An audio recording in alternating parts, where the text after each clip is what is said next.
Matthew chapter 22. Jesus spoke to them again in parables, saying, "The kingdom of heaven is like a king who prepared a wedding banquet for his son. He sent his servants to those who had been invited to the banquet to tell them to come, but they refused to come. Then he sent some more servants and said, 'Tell those who have been invited that I have prepared my dinner. My oxen and fattened cattle have been slaughtered, and everything is ready. Come to the wedding banquet.' But they paid no attention and went off, one to his field, another to his business. The rest seized his servants, ill-treated them and killed them. The king was enraged. He sent his army and destroyed those murderers and burned their city. Then he said to his servants, 'The wedding banquet is ready, but those I invited did not deserve to come. Go to the street corners and invite to the banquet anyone you find.' So the servants went out into the streets and gathered all the people they could find, both good and bad, and the wedding hall was filled with guests. But when the king came to see the guests, he noticed a man there who was not wearing wedding clothes. 'Friend,' he asked, 'how did you get in here without wedding clothes?' The man was speechless. Then the king told the attendants, 'Tie him hand and foot and throw him outside into the darkness, where there will be weeping and gnashing of teeth. For many are invited, but few are chosen.' Then the Pharisees went out and laid plans to trap him in his words. They sent their disciples to him along with the Herodians. 'Teacher,' they said, 'we know you are a man of integrity and that you teach the way of God in accordance with the truth.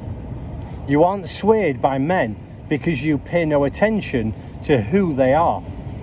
Tell us then, what is your opinion? Is it right to pay taxes to Caesar or not?' But Jesus, knowing their evil intent, said, 'You hypocrites, why are you trying to trap me? Show me the coin used for paying the tax.' They brought him a denarius, and he asked them, 'Whose portrait is this, and whose inscription?' 'Caesar's,' they replied. Then he said to them, 'Give to Caesar what is Caesar's, and to God what is God's.' When they heard this, they were amazed. So they left him and went away. That same day, the Sadducees who say there is no resurrection, came to him with a question. 'Teacher,' they said, 'Moses told us that if a man dies without having children, his brother must marry the widow and have children for him. Must have children for him. Without having children, must have children for him. Now, there were 7 brothers among us. The first one married and died, and since he had no children, he left his wife to his brother. The same thing happened to the second and third, right down on to the 7th. Finally, the woman died. Now then, at the resurrection, whose wife will she be of the 7, since all of them were married to her?'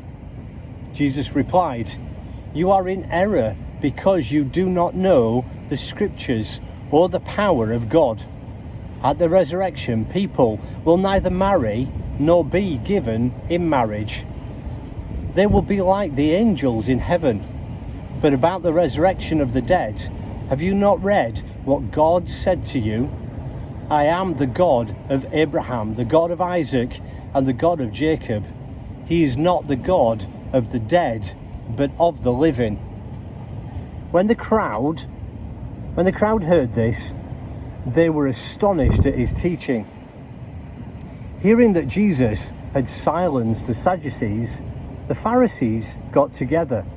One of them, an expert in the law, tested him with this question: "Teacher, which is the greatest commandment in the law?"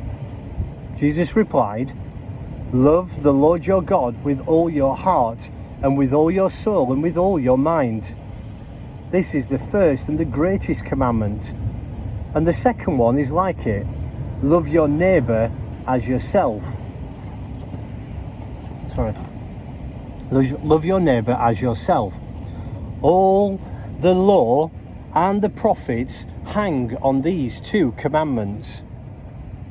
While the Pharisees were gathered together, Jesus asked them, "What do you think about Christ? Whose son is he?" "The son of David," they replied. He said to them, "How is it then that David, speaking by the Spirit, calls him Lord? For he says, 'The Lord said to my Lord, sit at my right hand until I put your enemies under your feet.' If then David calls him Lord, how can he be his son?" No one could say a word in reply, and from that day on, no one dared to ask him any more questions.